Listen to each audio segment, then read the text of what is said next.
27 words that have been on the books since 1791.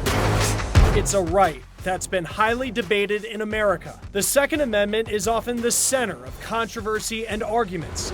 Some say guns are responsible for tragedies. We have so many weapons on the street. Others say they're essential for stopping them. A gun in the hand of the right person at the right time in the right moment can save lives. We've come to New Orleans. This community has one of the highest murder rates in America, and the people here are facing a steep challenge when it comes to trying to stop gun violence. Should there be more gun control? We're talking to people on both sides of that conversation so you can decide. This is The Race. Welcome to The Race. I'm Chris Stewart. This week we're in New Orleans and we're talking about guns, gun violence, and gun rights. New Orleans has one of the highest death rates in America tied to gun violence. So we start here at this church that's making sure the names of victims aren't forgotten and that people take notice to an issue that advocates are fighting to stop. Gun violence in New Orleans, like many places, this city is still killing over 100 people a year. Is often defined by numbers. Numbers dehumanize, names humanize. On the walls outside St. Anna's, it's defined by people and a problem. I would say 95%, if we look at the murder board, of homicides are done by guns. Father Bill Terry is a native of New Orleans. Since 2007, he's written the name of every murder victim in the city on what he calls the murder board. You know, I don't pay attention to numbers. It doesn't matter. If it looks like a lot, it's a lot. Last year, New Orleans had its least amount of murders in 47 years. But still, last year, Father Terry put up 146 names. My dad was murdered before Hurricane Katrina, July of 2000. Tamara Jackson Snowden knows the pain of violence in New Orleans. She's the director of Silences Violence. The group advocates for victims of crime and their families. There's minimal to no resources for those individuals who are impacted by gun violence. Gun violence is responsible for nearly 90% of the murders in New Orleans, but Tamara says the issue is about more than just guns. We need to change the storyline. We need to change the dynamic.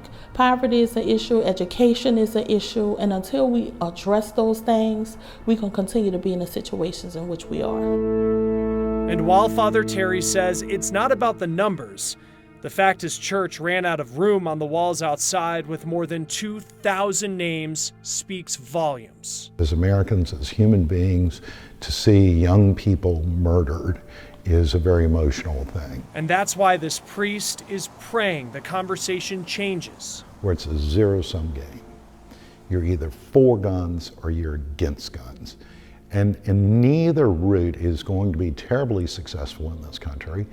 And neither route is going to successfully address the issue of urban gun violence. But until then, he will continue to put each name on display outside his church to make sure the stories of New Orleans murder victims aren't lost in the numbers, rates, and statistics.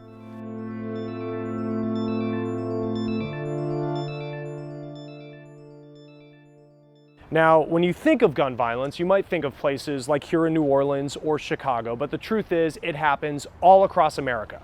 Data from the CDC shows that more than 39,000 people died from gun-related injuries in 2017. The majority of gun deaths were suicides, more than a third were murders. The other cases fall under less common categories. Not all gun violence is deadly. CDC says 100,000 Americans are shot and hurt each year. Gun violence also impacts kids. It is the second leading cause of death among all kids in the United States. Now, owning a gun is protected by the U.S. Constitution. Thomas Hoppe spent a day with a religious group that believes guns are a necessary part of life. Gun control and religious freedom are almost always controversial issues. One group of Americans has incorporated the right to bear arms into their Christian faith. At the Rod of Iron Ministries. Pastor Sean Moon, head of Rod of Iron Ministries in Sanctuary Church. The World Peace and Unification Sanctuary, led by Pastor Sean Moon.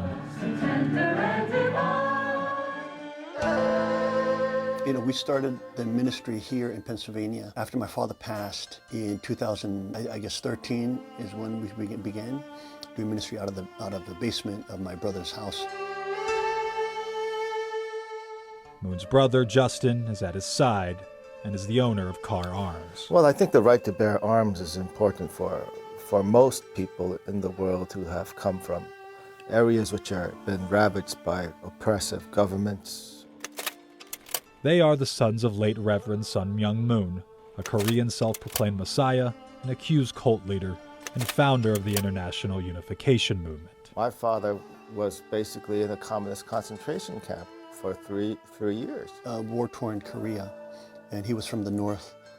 He was freed by the U.S. troops from Hungnam prison in 1950. When Moon's father passed, Sean was named the heir of the church, but through disagreements with his mother, he broke off and started his own. His religion has the same philosophies as his father, but with a significant tool representing freedom. In Luke 22, Jesus says, "Sell your cloak and buy a sword." He tells his disciples to arm themselves. It's a right of self-defense. At this time, we have that type of, the Apex technology is symbolized by the AR or something of similar power in the hands of a population of peoples. Is a tremendous force that can be used for peace, to stop tyranny. Those who follow this religion express it by being armed with handguns, AR-15s, among many other weapons. When the government fears the people, there is peace. When the people fear the government, then there is tyranny. In Newfoundland, Pennsylvania, I'm Thomas Hoppo. A huge part of the gun law conversation today is background checks. Annie Taylor has the facts on which states have them and how often they prevent gun violence. Chris, one of the major questions surrounding background checks is whether or not they're effective. So our partners at PolitiFact found that the issue is not as clear-cut. It says that as of 2017, the government had run a total of 197 million firearm applications through the FBI system since they started. 3 million of those were denied, according to PolitiFact, mostly for criminal records. Research on whether checks stifle gun violence is mixed. PolitiFact found research to support both arguments. One study linked a Connecticut law to require background checks to a 40% reduction in gun homicides between 1996 and 2005. Another study from the 90s found the Brady Bill did not reduce homicide or overall suicide rates. The Brady Bill mandated federal background checks on gun purchases. Right now, researchers are analyzing studies that date back decades to better understand how these laws actually work. I'm Annie Taylor for The Race. One question many Americans have is how exactly do those background checks work? Our animator Nick Refresco explains. If you buy a gun from a federally licensed seller, you'll almost always have to submit to a background check. Once you pick out the gun you want to buy, the next step is filling out paperwork.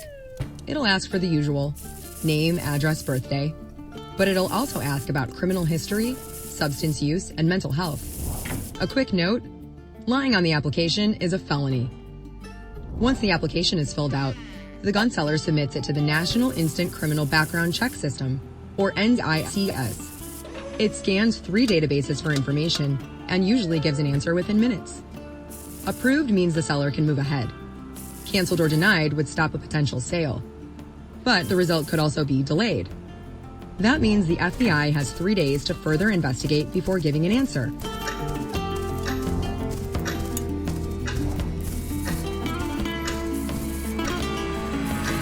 If the seller doesn't hear anything within 3 days, they can legally sell the applicant a gun. Some say that's an issue with the system. Gun sellers can also say no to a sale if they feel uncomfortable about the way a potential buyer is acting or talking. State laws can be different, and sometimes trump federal law. Critics say the whole system falls short and doesn't do anything to stop a denied applicant from trying to buy a gun other ways.